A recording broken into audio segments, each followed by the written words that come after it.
هذا جواب للعرب، ولك خاصة انت يا ابو اسرائيل. الشغل مالتك مو بالعضلات تجي تحكي على السيد الرئيس مسعود البارزاني تاج راسك.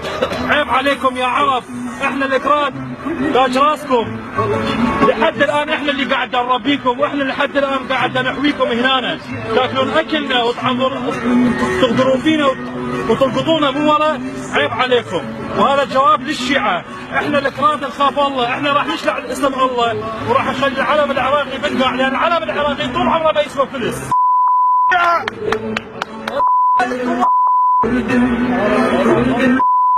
جريمة جريمة اصبرنا على علمكم، جريمة والله. هذا فين يطلع من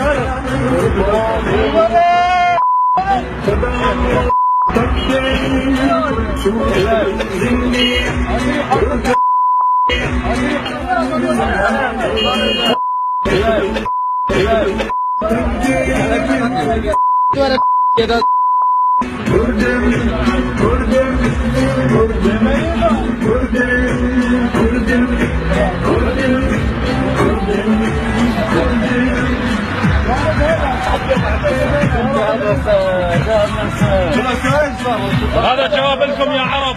حتى ثاني مرة لا تتطاولون على اسيادكم، لا تتطاولون على اسيادكم، الاكراد تاج راسكم. وظيفة ورده، وظيفة ورده.